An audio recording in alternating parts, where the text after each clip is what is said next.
This week on TECHquila Sunrise, you're going to find out how an escape from tyranny, an intentional upbringing, construction, and Congo gave one founder the will and the skill to succeed in supply chain tech against all odds. Listen up.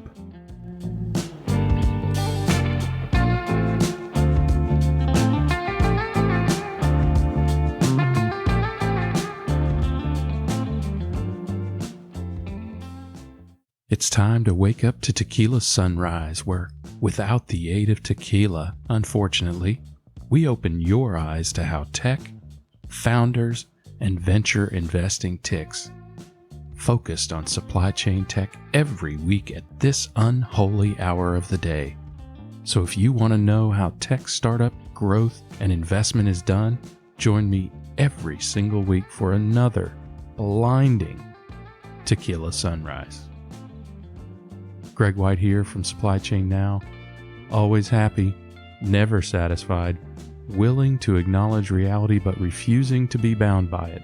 My goal is to inform, enlighten, and inspire you in your own supply chain tech journey.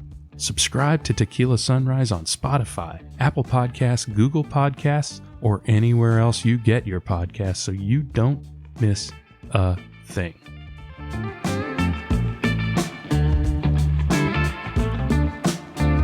All right, now let's hear the rest of the story from Jason Perez, CEO of YARDZ. His story of gratitude, attitude, intellect, and entrepreneurship. Listen up. Again, the biggest impact I ever had was really the Marines, and not being able to go. And to be honest with you, it was such a difficult reality, I should say, for me to deal with.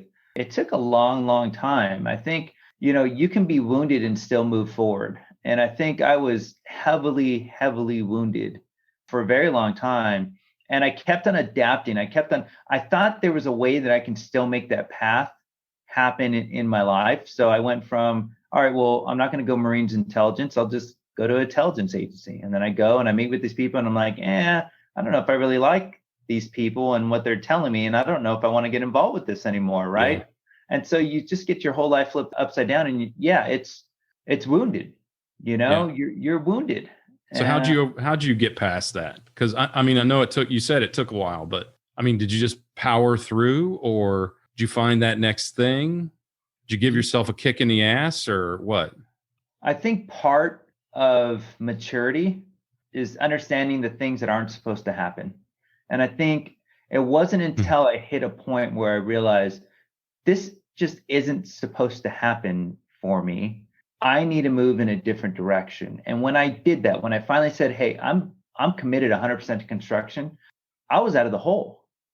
When I made that decision and I moved and said 100% construction is going to be my life now, and I'm going to make the best of it that I can, and I'm going to be the owner of this company one day. I'm going to, within about a year and a half of working there, I started getting stock options and equity stake in a big engineering firm, and so what I realized is when I put my energy in the directions that I want, then that positive energy will bring me out of that positive direction. Those goals that continue to get met, right, will allow me to feel productive. It'll allow me to feel like I have purpose. And all that said, that's with a year of kind of praying and going, God, what is going to happen in my life?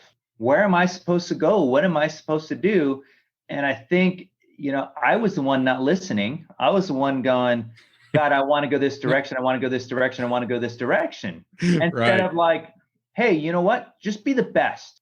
Whatever you do, your job is not to be a Marine or an entrepreneur or whatever label you want to put on your life. What your job is to be the best reflection of me possible. Like, go out, love people, be good to them, do the right thing, and everything else is going to follow. So when you go to run the division at the engineering construction firm, be the best you can be, talk to them in love, talk to them in grace, give them purpose, and you will have purpose. You just start to fulfill, because you realize that you're not an entrepreneur, you're not a Marine, you're not a dad, You're not a husband.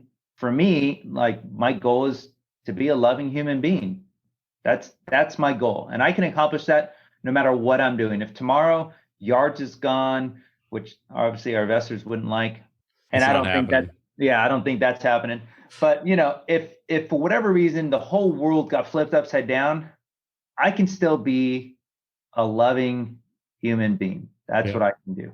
And I think, my perspective on life just changed. So that's, we talk a lot about the incoming generations having a higher purpose. That is a great example of a higher purpose. It's well beyond your job. It's well beyond your role in the workplace or even in the home or even within your family. It is your role within the world. It is what you can be yourself without anyone else's definition, without anyone else's approval or disapproval or even acknowledgement. You can be that, Yeah, right? You can be that loving person.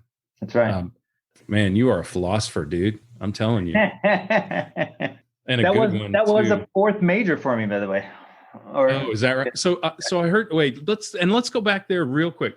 Political science, international. So technically, I guess it's not three major. It's double major, triple emphasis. So I did Got it. Okay. international economics, Got it. developmental economics, and then international relations is under political science. So I had two minors, I guess, in economics, and then one minor in political science, and then I got my bachelor's of science in economics and political science. But clearly, you had a view of impacting the world.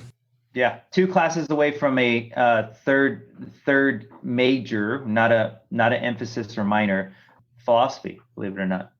Yeah, well, I mean, it's no wonder you're so thoughtful with those even economics is arguably a more artistic than scientific discipline. That's right. I can say that because I also minored in economics. So a lot of economics people get really insulted when you say that. But let's shift forward to YARDZ a little bit. So you got this great gig, this consulting company where you are literally saving lives and changing the world. What in the name of heaven came over you to get you to go from a high cash flow, person to person type gig to technology? Yeah. Tell me, no, I mean, I say that tongue in cheek, right? But tell me where did you get the idea for YARDZ and what inspired you or compelled you to make the leap? So we'll start. I actually decided to soft exit or walk away from my consulting company because of the birth of my second son. So even though I lived in Georgia, 95% of the contracts that we landed, even when we were traveling all over the world, they still stemmed from Southern California. So, early stages, I was flying back and forth every other week to California. And then we started living there, at a year stint at a time. That's right. You went back and forth. Yeah. Right. Yeah. Yeah. And then when my first son was born, we had, I think, only 2 dogs at the time, not 3. I can't remember, but we decided to get an RV and we're like, well, I'm going to keep the family together. That's my goal, right? Family is really important to me. So we got an RV and we had traveled and live in the RV for 3 months at a time in San Diego. When my second son was coming, we're like, well, this is going to work with 2 dogs, 2 kids, and et cetera.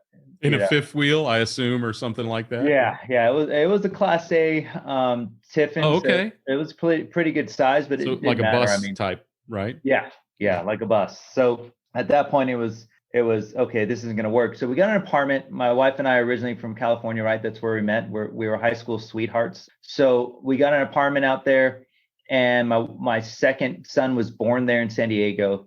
And within a couple months, we just realized again, why we love Georgia so much, why we love the South, the support system that we have here, just how genuinely caring and sincere everybody was out here in Georgia. And I would qualify the South. So we just didn't feel like that was where we wanted to be. That's where we moved away in the first place. So it was a really tough decision. I had multiple project managers on multiple projects going at the same time. And I knew that I had their families as well with me. And so we just had to make a decision. At the end of the day, I've always told my wife, they come before the company. And so that doesn't mean that I spend the most time with them. It just means at the end of the day, when there's a pivotal decision, I'm going to put them first. And so that's what we did. We said, we're moving back to Georgia. I sat down with my advisors. I don't make decisions by myself, rarely. I always surround myself with good counsel. And I sat down with my advisors, said, this is what's going on. And they're like, look, if you go back and you plan on not coming back very often, then you got to do the right thing for your team. Because sooner or later, you're not going to grow. You can try to do the same thing out there in Georgia, but it sounds like you're kind of just over the whole consulting side in the first place. And so, I walked away not knowing what I was going to do. But what I knew is I wanted to see my family every single night. And so that's what we did. We moved back to Georgia, and I cut some really sweet deals for all my employees. They got massive boosts in salaries, and they were already making big money before, about 20 to 30% higher than anybody else in the industry. So when they got the second bump, they were really happy. Yeah. And everybody ended up in a really good place. And so my neighbor comes over one day and he's like, hey, I got an idea. I said, all right, what's your idea? Because, everybody has an idea. Right. And usually they're really, really good ideas. But it takes someone to implement them, right? So he said, well, I want to start an independent rental brokerage. I said, okay, cool. Sounds cool. What are you going to do? I'm going to hire a bunch of people, and they're going to go out and they're going to sell any rental company. It doesn't matter. They're just going to find equipment for people. I said, okay, well, how are you going to fund that? And he goes, well, I'm going to start by myself, and I'm going to do this. And we start walking through, and I'm showing them all the cash flow issues and what it takes to scale. I just went from a people intensive business, right? So after that talk, it was him and his brother-in-law.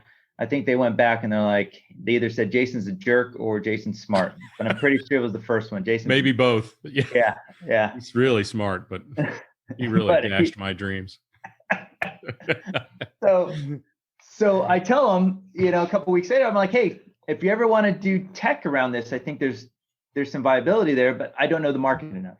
So I spent about 9 months sitting down with him, visiting different contractors, making phone calls, and doing true intensive customer discovery. And what I found very quickly, and this is important for the people that are listening, like this is something I tell people over and over and over and over and over again. So please listen. When you're looking at market timing and you're going, I'm going to disrupt this market. It is ready. It is ripe. It's not because people are talking about it. It's just not. It's not because you spoke to them and sold them on an idea, because they will buy all day long ideas and never pull out their wallet when the product is there. When you start looking at market timing, the most important thing, at least for me, that I found was not that there was just pain there, but that people were solving the pain on their own. They might not have the perfect tool, but they were trying to solve the pain in their own way. They were spending their own time and energy to solve it. And so what we found was, in reflection, to make it easy for people to understand, we went into offices and we saw whiteboards. And we didn't see a whiteboard with just equipment written on there. We saw whiteboards with different color markers based on who they rented with. A blue marker for these guys, a green marker for those guys. And we're like, look, they're trying to organize the data already. And you look at the sticky notes, they're different colors. And then they have a wall, and they move those based on when they're supposed to be called off, right, for equipment. And you're going, so tell our listeners what called off means. Yeah, so called off, when you rent a piece of equipment. And we're talking heavy construction or mining or whatever equipment, That's right? It we're not talking about a pressure washer here, right? Sometimes we're talking about bulldozers and dump trucks and whatever else, right? Oh yeah, 15,000 a month type rentals, right? Yeah. I mean, they're expensive pieces of equipment.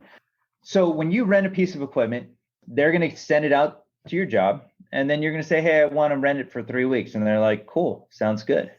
And then when week 3 comes, you know what they're not going to do? They're not going to come pick it up on week 3, all right? They're going to say, hey, seems like you need it for longer. We're going to be courteous and let you have it for longer. And look, that's their job. Their job is to supply you with the best equipment possible because you need equipment. I think there's some companies out there that are trying to reverse some of this perception of rental companies, and they are trying to build alerts and things like that in so people know. But a call off is when you get to that 3rd week, calling your sales rep and saying, I need it off my project. Call off. You mean literally on a phone? You have to call someone on a telephone. That's right. Well, no, For our listeners, maybe we should explain what a telephone is. Does anybody use? I mean, that gives you some idea of the archaic nature of the management. That's right. Of this aspect of the industry, right? That's right. And you can also send an email. You are still allowed to fax, believe it or not. I rented a piece of equipment about a year and a half ago. And when I went to pay for it, this is me. I went to pay for it. They said, well, you got to fill out our credit card authorization form. I said, perfect. Email it to me. Well, we need to fax it to you. I said, oh, you can't email me the form? Don't you guys have an email version? And they're like, no. I said, okay. So I got a fax number online, right? You get online, you do some Google searching or whatever. And I found a fax number I can use. They faxed it and it came to my email. And then I had to use that same faxing mechanism to fax it back to them. Wow. Amazing. So that's where the industry essentially is at. So a call off is the last day of rental, right? And we saw people struggling with figuring that out. So that I think your recognition is a deeper level than I have heard described, at least with any frequency, maybe ever. And that is, it's not enough that people say there's a problem. It needs to be a significant enough problem that people have chosen to solve it on their own rather than to continue to endure it. Exactly. That's such a great perspective. I don't think you can say that loudly enough. That is a really, really good perspective, because as you said, everybody has an idea and everybody loves that idea until it's time to write a check. That's right.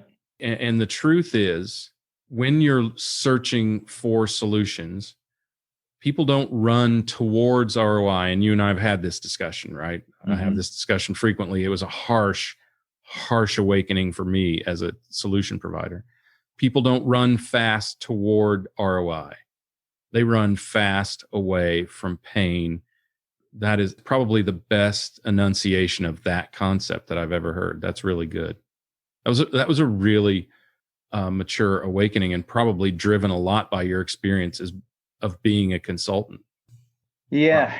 You talk about kind of life and how it's come along. If I had planned my life, it would look so different, but it probably wouldn't have come close to where I'm at today, And I think God's plan of putting me and incrementally giving me these little chunks that I could grow and mature through. If I didn't have a consulting company, undoubtedly, there's no way I would have survived where I'm at today. And if I didn't run the Southeast, I wouldn't have had to read the P&Ls and balance sheets and gone through all the budgeting that I did, right? And so every single kind of phase or season that I had in my life taught me so much, that brought me to this moment where I felt confident and comfortable enough to start a tech company, which I still, with all whatever knowledge and support I have, could have never fathomed how difficult it was going to be.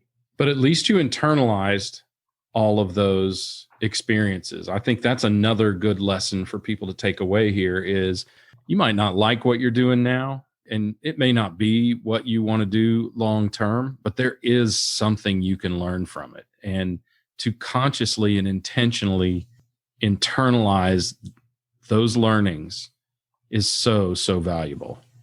You create purpose out of the things that you've experienced, bad or good. Yeah. You drive purpose out of it. All right. So you started, so you saw this problem, you saw that tech was potentially a solution. You immediately identified that they were trying to organize data. That was a pretty cool awakening, I'm sure. Yeah. Where'd you go from there? Yeah. So we did a ton of customer discovery, and then we met up with, we got involved with ATDC locally here. We actually met two of our advisors there, Shane Matthews and Michael Sangbush. And first time we sat down with Michael Sangbush, we said, here's our MVP, right? We're ready. Look at all the customer discovery. And he looked and he's like, well, you did your homework and it looks like there is something there, right? And Shane Matthews really picked us apart as well. But then Shane brings a whole new level of understanding to market Yeah. research, doesn't he? Yeah. I mean, He does. his requirements for market research are substantial, to say the least. I agree. And I think, we did customer discovery at the best level I could do. Mm-hmm. And then we did customer discovery to the best level that I can do based on Shane's requirements. I won't say the best level is Shane, because obviously he's going to do it better than all of us, but I did to the best of my ability based on Shane's requirements. So we're ready to build our MVP. We walk into Michael Sangbush's office, and man, what a blow out of that meeting. He pretty much told us in very kind words that, first of all, it's not an MVP. That's just dumb. That doesn't look anything like an MVP. And we're like, no, this is what we have to build. And he's like, nope, not even close. And so he ripped apart our MVP, and it went from like $120,000 build to a $10,000 build, which is great since I was self-funding. And we built it. And what we found out is if we would have built that initial MVP, oh my gosh, what a waste of money that would have been. And instead, we built it, we tested the market. We had kind of this Expedia model initially. And what we found was, hey, the market's not really ready to take that leap. You looked at all the pain, you saw how they were solving it, and then you ignored one of the most key behavioral elements of construction, which is I've got relationships. And so we started looking and going, okay, how can we? So they were not ready to shed their travel agents yet, effectively, is what you discovered. I mean, that's essentially what Expedia did, was it replaced travel agents, and the market was not ready to get rid of their travel agents. They were not. We looked and we said, okay, we thought that we can do this big supply chain jump, right? And skip steps, but you can't. You got to understand, again, the behavior psychology. And so we looked and we said, okay, how do we match their current supply chain with tech, right? How do you match their behavior? And so we built a product that they could customize and decide who they were going to go to, specifically down to their sales rep. And we created a efficiency communication tool to facilitate the transaction. And so we made it easy for them to, one, go out to the 3 people that they normally go out to. And instead of picking up the phone and making 3 phone calls, getting voicemails, whatever it is, we cut that time down to about 15 seconds. Some people would send out emails, but then the emails come in at different times. And how do you group them together and compare the notes and et cetera?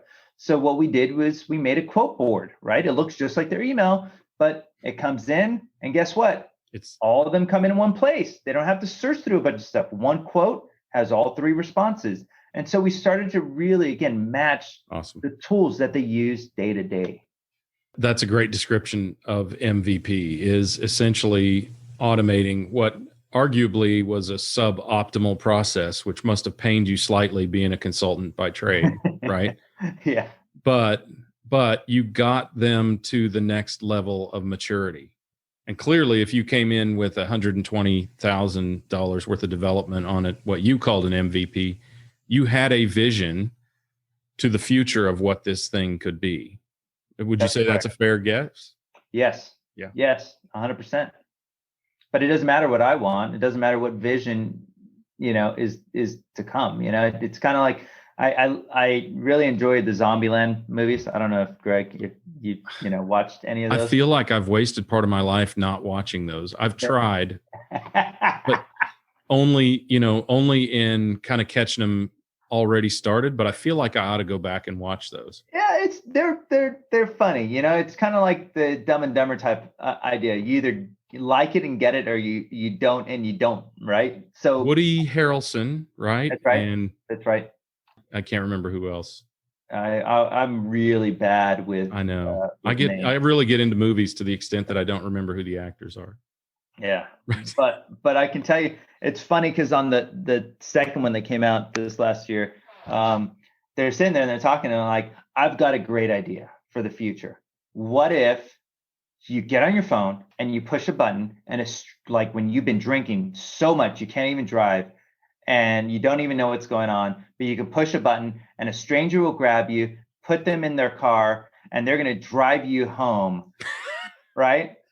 And the people look at them like, you're an idiot. That would who would get in somebody's car when they're drunk, that they don't know the people and all this stuff, right? And if you would have described Uber that way. Yeah. Yeah. If you would have described that 20 years ago, like this is going to happen and it's going to be massive, the rideshare like market is going to be huge, you would go, there's no way, man. There's just Yeah. not possible. Not possible. Taxis are licensed and they got background. Like there's no way that'll ever happen. But here we are, right? And so it's Yeah. kind of the same idea. I looked and I looked at the vision. I thought I'm just going to skip and make it happen now. Mm-hmm. But that's not the way the market works. You got to right? ease the market into that. Yeah, that's true. Yeah. So that's that's what we did with great advisors like you that looked and said, yeah, we all see it. We all see where it's going to go, but here's where you need to be. And I think each one pushes the tolerance of that so we can get there a little bit quicker. But there's timing until the behavioral side changes, until they become very used to it becoming computers instead of phones. There's going to be a lot of work that has to come first. And the great thing is we're willing to put the work in. We're willing to be that bridge. And I think, one thing we've learned in construction is, and people say this all the time as you talk to them, they'll tell you, once I make this decision, this is a long-term decision. Companies buy accounting programs and they use them for decades. Right. Project management programs. Right. Decades. Right. Asset management programs. Decades. All the way down. Again, supply chain programs. Decades. Clearly decades. It's decades. It's decades. Yeah. So you gotta get in there with something that makes sense for them to start to eat. You get them in your restaurant, and guess what? They're not going to get out of their seat. You just spoon feed them. They're never full because what the entree should look like, but at the same time, they're still hungry. They're sitting at your table, and so you spoon feed them, and they're like, "Well, I can't get up because I'm going to get hungry. If I leave this tech, I'm going to be starved, right? Because now I know what it is to taste good food." Now you are the status quo, in effect, that they fear leaving. That's exactly So what do you think makes this such an impactful problem? What is it? Just the sheer dollars? I mean, we are talking about $15,000, $20,000 a month rentals. What do you think made this such an impactful problem that even with all of the industrial psychology and whatnot that you've applied, and your clear understanding of the problem and the level or maturity of solution that the market was ready for, what made this a problem that was worthy of a solution like this? Man, that's such a good question. Like, people usually don't stump me too much, Greg. But what made it, construction, I think there's a couple components of it. One, construction's been good to my family, and I think I don't ignore those things anymore. For me, when I looked at construction, I was willing to listen a little bit more intently because I'm listening to the guys that are the same as my dad or my brother or me, and I'm dealing with them on a daily basis. And the industry is growing exponentially. I mean, it's crazy how much, when you look at when a small company gets in and they start growing and they're renting 10 pieces of equipment, and then all of a sudden they're renting 100 pieces of equipment, it's pretty disruptive. And the amount of waste and inefficiencies that come off of that are difficult to handle. The growth, when you look and you go, well, but the construction industry as a whole or the rental industry as a whole, but what you don't see is after 2008, construction slowed down tremendously. And then all of a sudden you hit a growth spurt, and the pain that is experienced by these contractors is different than a slow growth that they can react to. Now the growth is so large in the last 3 to 4 years that the pain has never been so great. Right. That's a good point. So they're feeling pain at a height. They're also experiencing technology at a whole new level that they never experienced before. I mean, people, back to the Ubers, back to the Amazons, they're starting to become more technology accepting within their own personal lives. So at a professional level, it makes it easier. And I think there's a convergence of extreme pain, no one innovating in this space, really, at least not at a behavioral level.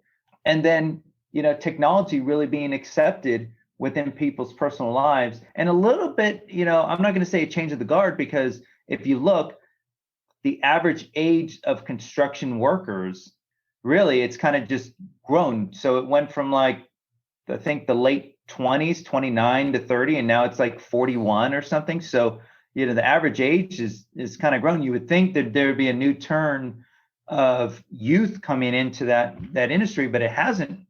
One of our first customers was 65 years old or 66 years old, about to retire. And he's like, heck, I use tech every single day of my life. Why wouldn't I use it to get my job done easier? And he brought so many great ideas to our product because he had been doing this for 35, 40 years, running equipment for that long, renting equipment for that long. So, I think people just in general are ready to adopt tech to make their lives easier. They get it. They understand it. I think that the recognition that people are using it on a day-to-day basis, that's really important. I think the other recognition that you have acknowledged there is that we are on the precipice of the greatest generational transfer of knowledge in the history of the planet. The largest generation in the history of the planet is aging out of the workforce, 10,000 a day. That's right, the baby boomers. And they have largely kept their knowledge in their head because those were the systems of the day. It's in a notebook somewhere, or it's in their head, or, I can't tell you the number of times I have heard, I just know it. Right? Yes. And we need to capture that, and we need to systematize that, because the incoming generations, and rightfully so, they want technology to do for them what technology can do for them. I think your recognition there is spot on, and it's really valuable for what you're doing. And I know that you have a really strong relationship with Brassfield and Gorey. Yes. So tell me what is with them and other development and construction companies. What makes this problem so compelling, and why are they demanding a solution like this? Because Brassfield and Gorey, they are essentially commanding their contractors and subcontractors to utilize something like this, or many things, like many technologies. That's right? Yeah. Tell us why that is. There's twofold on it. One, again, it comes back to the pain and it comes back to the inefficiency. And the other is, I think collaboration is starting to become far more important within the industry. We're using Zoom right now, and all of a sudden that became popular because of what everybody's going through in the pandemic right now. But the reality is those two things are really the indicators. So Brassfield and Gorey, $4 billion a year general contractor. Right? They do a little bit of construction. I think they do more construction in the Southeast than anybody else. When they saw the YARDZ product, it wasn't because we pitched it to them, actually. I mean, this is how innovative and forward thinking, and the way that their company works. And, other companies that might be listening to this right now should take a play out of the Brassfield and Gorey book right now as I go through the story. They had a customer, Art Plumbing. It's a 100-year-old plumbing contractor here in Atlanta, a company full of integrity and genuinely just good people. So they signed up to YARDZ, and I think it was the third day, they invited their suppliers on. Well, Brassfield and Gorey owns equipment rental part of their company, right? And so a pretty sizable one. And so they added Candace Lehman on there. She was their regional manager or regional sales rep for Brassfield and Gorey. And when she saw the product, she said, wait a second, what is this? So she called her customer. She said, can you give me a demo? The customer gave her a demo of the product, and she immediately got it and said, oh my gosh, all these spreadsheets that we're dealing to try to track equipment, all the things we're doing for our customers, all the things we're trying to track for subcontractors, this just solved all of it and automated exactly what we do day to day. And the reason we got there, again, is because of all the customers before. They gave us all the feedback to tell us how they do business. Now we've developed a product that, like you said, old timers, they know how they do it. If you are willing to sit down and listen to them, take exactly what they do and build tech around it, you can solve a lot of problems. Just because they're not doing it with tech today, right, doesn't mean that brain isn't a gold mine of knowledge that you can take, extract, and create all that technical diamonds, if you will. Yeah. I mean, it's amazing. So they saw and they said, man, we're wasting a ton of time. We're trying to track rates. We're trying to track who's renting what. We want to get more of our equipment onto the project. There's no visibility between the field and our office and the rental companies and all this stuff. Can you build something? We love what you're doing, but can you build something that's a little bit more collaborative and transparent from a project standpoint? So they challenged us. We did some custom dev for them, delivered about a week early, which gained a lot of confidence. And next thing you know, we're building this completely collaborative shared project view for them. And now they're mandating, hey, on our $1 billion hospital job, we want people, we want contractors to be on YARDZ so that we can collaborate, we can come together, we can understand what's going on in the project. And guess what? It's not any extra work for you guys. I mean, that was the first question everybody said. They said, well, gosh, are we gonna have to learn a new system? No, you don't need to learn a new system. Okay, well, is it going to be a lot of time and effort? Am I going to have to hire somebody? No, you don't got to do that. We match exactly how you do business. It's going to be very simple. It's all going to come in the system. You're going to see it in one place, all the suppliers. You're going to see all your rates. You're going to see what's owned, what's rented, what's leased, everything in one place to make your life easy. Just think about your whiteboard and it living in a computer, because that's what it's doing. And they're like, okay, well, this sounds great. And, we have customers like Ronnie D. Jones, the first 2 weeks that he used the product, because of the visibility, because we automate alerts to them, because we automate summaries to their teams. He wrote me an email. He said, I saved $20,000 in the first 2 weeks of getting on the product. Wow. And when you hear that, you go, we're doing something right here. Yeah. Brassfield and Gorey must have multiple opportunities like that with all of the projects they've got going on.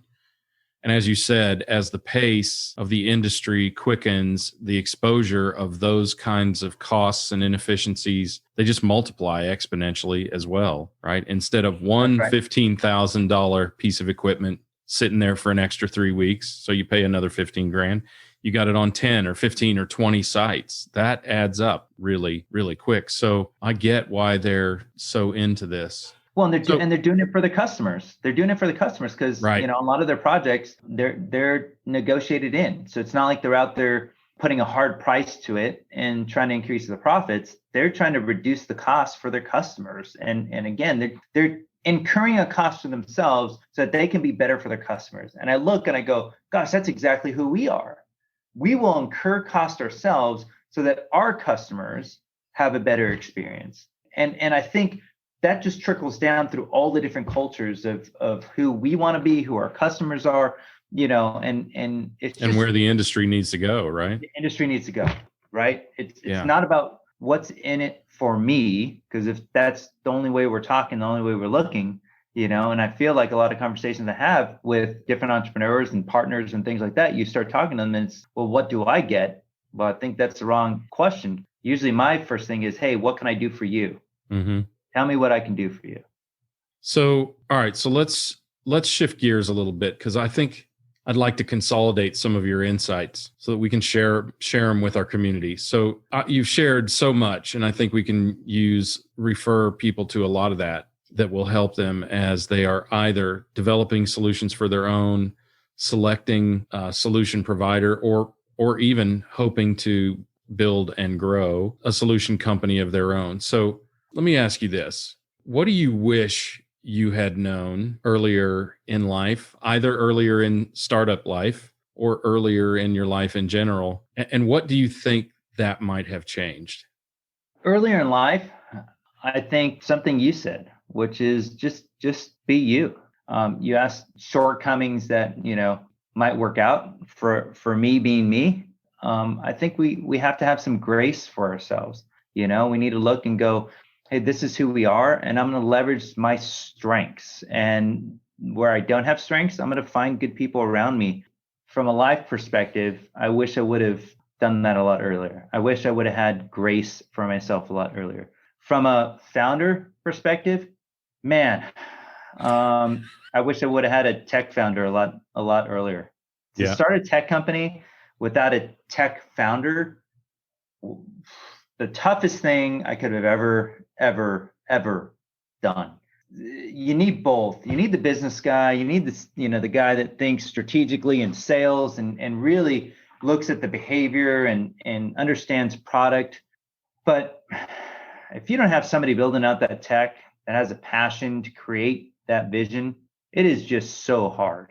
It's impossible. I would argue it's impossible, Jason. In fact, just a couple weeks ago, because we've started doing these interviews with founders, and this whole series, Tequila Sunrise, started with explaining to people what startup life was like, what investment life was like, what an A round meant or a seed round meant, things like that, right? I've gotten so much feedback to say, hey, wow, this has been really helpful for me. I think I'd really like to found a startup. So I felt compelled, leveraging my dysfunction.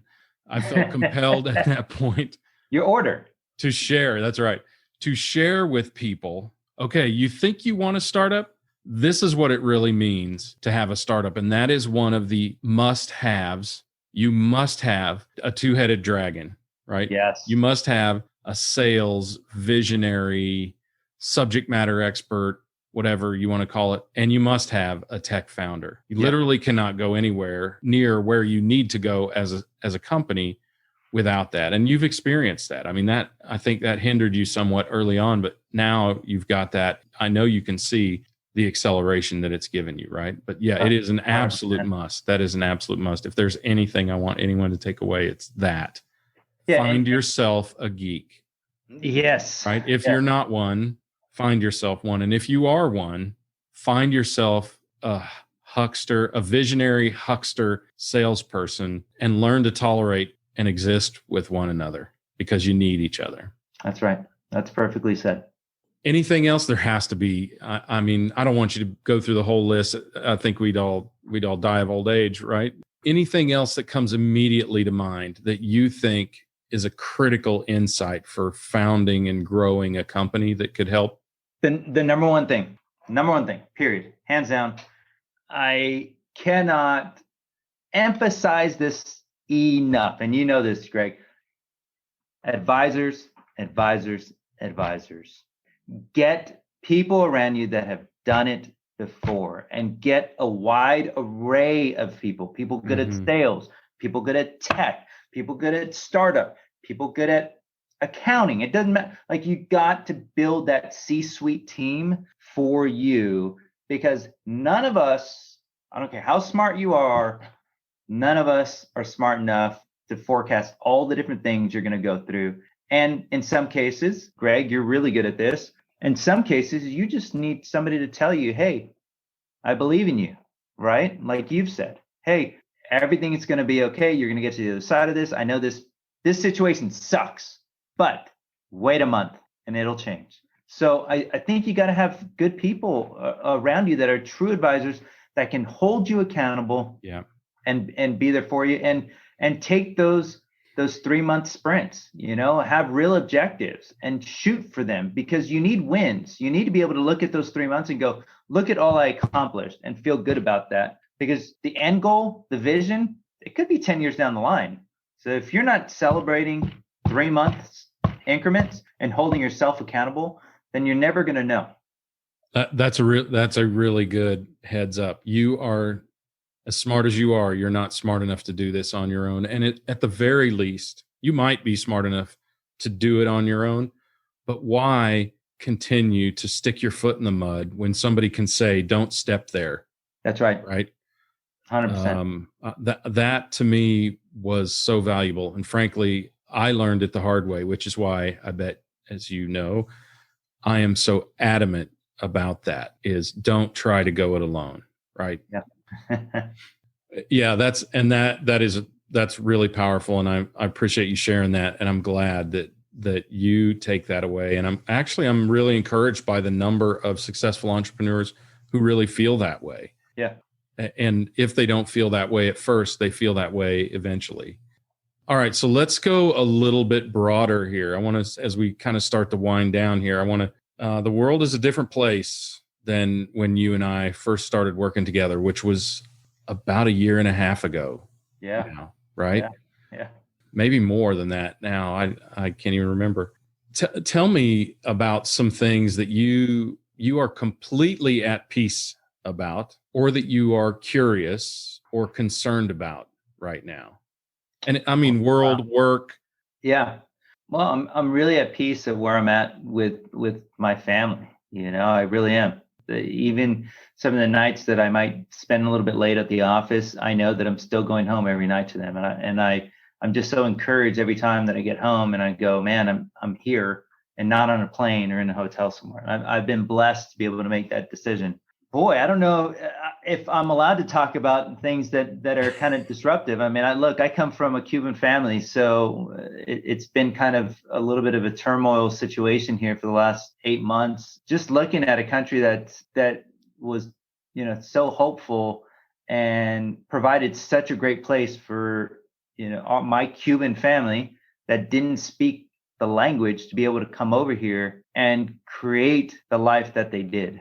And I think, Greg, I sit on a board for this refugee nonprofit. And when we look at every type of religious background, every type of race, every type of ethnicity there that we serve, but the amount of success they have because of the hope that they see, right? When they come to the US, they're just like my grandparents. They're so excited to be here. They go, this is the greatest country on earth. We're going to take on the world. And you know what they do? They take on the world, but it's because, like me, I grew up and I saw my parents. I said, they did it. I can do it. This is the most fertile ground to grow anything you want. And I believe that. And the refugees we work with believe that. And they're highly successful. And I think one of the most concerning things right now for me is that a lot of people have stopped believing that. We're still having success for the ones that do. It's not that people can't be successful. They just believe they can't be successful anymore. And that's sad because the ones that believe it make it happen. And it really comes down to that. People, I think there's this movement of mindfulness and all this type of stuff. But really all that means is, do you believe in where you can go or not? And you've got, as I always forget who has said, I'm sure you know who said it, but you miss 100% of the shots you don't take. And I see a lot of people not taking and then complaining that they haven't made the shot, And the great one, Gretzky, said right? that. So for me, I'm so saddened because we have so many bright children out there that really just need to hear it doesn't matter where you're sitting today. There's a Ben Carson that's in a single parent home that becomes a pediatric neurosurgeon. Right. You can do it. Just believe in yourself. You can do it. These things can happen. You can go from zero to an entrepreneur. Just believe that you can do it. People do need to have a bit of an awakening that it doesn't matter who the government is or what the government gives you or what the government does. You can succeed. There were successful families in Cuba. Right. And there will always be those people that you've described who are exceptional, who are exceptionally hopeful or exceptionally ambitious or whatever you want to call it, exceptionally lucky, whatever it is, who will not be bounded by the tenets, politics, the dogma, the verbiage of a government or of a bureaucracy, and they will instead choose to live their lives. I mean, my family comes from one of the worst governments on the planet.